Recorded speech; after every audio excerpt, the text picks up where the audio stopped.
छत्रपति शिवाजी महाराज की, महाराणा प्रताप की, गुरु गोविंद सिंह जी महाराज की, महारानी लक्ष्मीबाई की। जय श्री राम, जय श्री राम। आज अखंड भारत संकल्प दिवस के कार्यक्रम में, इस कार्यक्रम की अगुवाई कर रहे बजरंग दल अवध प्रांत के प्रांत गौरक्षा प्रमुख धर्मेंद्र मिश्र गुदगुद जी, विश्व हिंदू परिषद के प्रांत कार्यकारिणी के सदस्य परम आदरणीय राजकुमार जी, बजरंग दल के प्रांत के सुरक्षा प्रमुख बलराम बाबू जी, राष्ट्रीय स्वयंसेवक संघ के खंड कार्यवाह प्रशांत मिश्र उर्फ बिक्कू जी, आदरणीय चेतराम शास्त्री जी, इस कार्यक्रम को सफल बनाने में लगे समस्त बजरंग दल के विश्व हिंदू परिषद के कार्यकर्ता, अन्य राम भक्त हिंदू भाइयों और साथियों। अभी गुदगुद जी ने विषय को रखा, कल 15 अगस्त है, कल हम सभी स्वतंत्रता दिवस मनाएंगे।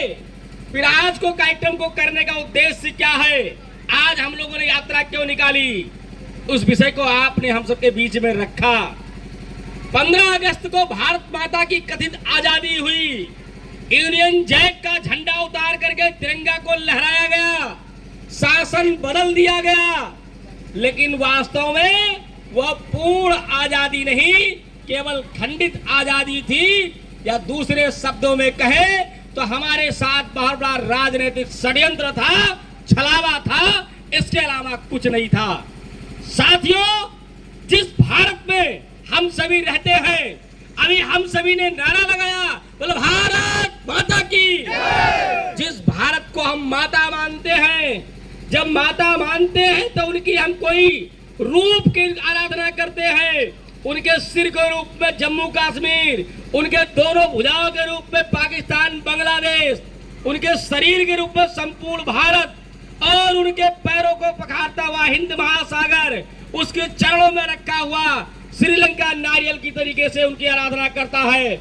ऐसी भारत माता शेर पर सवार होकर के पूरी दुनिया की अगुवाई करते हैं, उस भारत की हम सभी आराधना करते हैं और उनको हम सभी माता मानते हैं। साथियों, हिंदू धर्म में खंडित मूर्ति की पूजा का विधान नहीं है।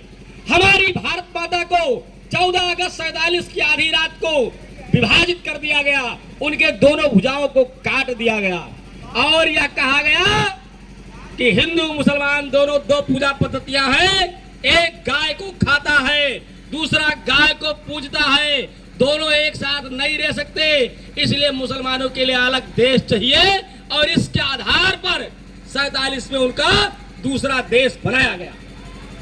अगर उनका दूसरा देश बनाया गया तो भारत में मुसलमान कैसे रह रहे हैं? 29% भूभाग उनको हमने रहने के लिए दिया, उसके बावजूद वो भारत में कैसे? उनके रहने पर हमको कोई आपत्ति नहीं है, ठीक है वो रहे, लेकिन दूसरे पाकिस्तान की नींव भी भारत में पड़ी हुई है, और हमारा भारत फिर से विभाजन के मुहाने पर खड़ा हुआ है। साथियों, हमसे केवल कुछ मिट्टी के टुकड़े नहीं लिए गए। जब भारत का विभाजन हुआ तो ये 51 शक्तिपीठों में से एक ढाकेश्वरी देवी का मंदिर हमारा नहीं रहा। ये 51 शक्तिपीठों में से एक हिंगलाज देवी का मंदिर हमारे लिए पराया हो गया। हमारे लिए नानक जी का जन्म स्थान ननकाना साहब पराया हो गया। हमारे लिए भगत सिंह, राजगुरु सुखदेव की समाधियां, जहां पर भगत सिंह ने भारत माता की जय बोल करके, इंकलाब जिंदाबाद बोल करके फांसी का फंदा चूमा था, वह स्थान भी हमारे लिए पराया हो गया। जिस रावी के तट पर 1929 में जवाहरलाल नेहरू ने शपथ लिया था कि भारत को पूर्ण आजादी दिलाएंगे, वह रावी का तट भी 14 अगस्त के अगले दिन हमारा नहीं रहा। हमारा बहुत बड़ा भूभाग हमसे अलग हो गया। भगवान राम के पुत्र लव का बसाया हुआ लाहौर, कुश का बसाया हुआ कुसूर हमारा नहीं रहा, हमारे लिए पराया हो गया। कटसरास का वो सरोवर जहां पांडवों ने पांडवों का यक्ष से संवाद हुआ था, वो हमारे लिए पराया हो गया। ऐसे 4 विष्णु के बड़े मंदिर हमारे लिए पराये हो गए। सिंधु सहित 5 नदियों का पंचरथ का प्रवाह हमारे लिए पराया हो गया। तब जाकर के आजादी की देवी का इतने बलिदान के बाद अवतरण हुआ, और हम अगले दिन गीत गाने लगे, कल भी गाएंगे कि दे दी हमें आजादी, बिना खड्ग बिना ढाल। तमामों माओ की गोद सूनी हो गई, तमामों स्त्रियों की मांग सूनी हो गई, तमामों बहनों के लिए रक्षाबंधन का त्योहार सूना हो गया।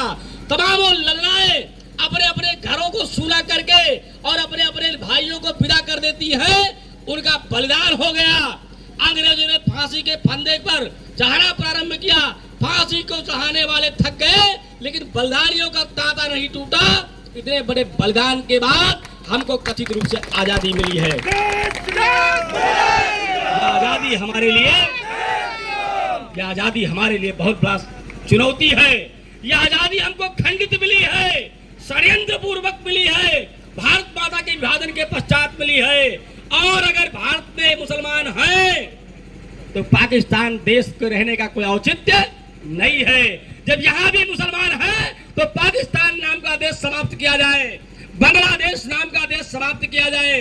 दुनिया में कई विभाजन रद्द हुए हैं, दोनों देश फिर से एक हुए हैं। उसी आधार पर हम सभी इस कार्यक्रम के माध्यम से मांग करते हैं, संकल्प करते हैं कि हमारी रगों में जब तक रक्त का एक बूंद भी है, हम इसके लिए कार्य करेंगे।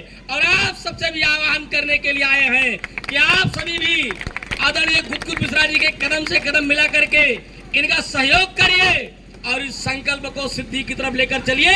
वह दिन दूर नहीं जब इसी कार्यक्रम की बदौलत माँ भारती फिर से अखंड होगी, माँ भारती फिर से अखंड बनेगी, उनके दोनों भुजाएं फिर से जुड़ी होंगी, उनका पूरा शरीर प्रतिष्ठित होगा, वो भगवा रंग के वस्त्र में शेर पर सवार होंगी, वो पूरी दुनिया का मार्गदर्शन कर रही होंगी, वो विश्व की अगुवाई कर रही होंगी। ऐसी माँ भारती की आराधना हम सभी आगे करेंगे। इसके संकल्प के लिए हम सभी आए हैं। आज के अवसर पर इतना ही आग्रह करते हुए कि हे भारत के वीर सपूतों, माँ का कर चुका देना, हे भारत के वीर सपूतों, माँ का कर चुका देना, कटे भटे इस मानचित्र को फिर से ठीक बना देना। पटना साहिब से मिलने को ननकाना बेचैन खड़ा, अब से रावलपिंडी में घुसकर झंडा फहरा देना, अब से रावलपिंडी में घुसकर झंडा फहरा देना। बोलो भारत माता की, भारत माता की, भारत माता की। धन्यवाद।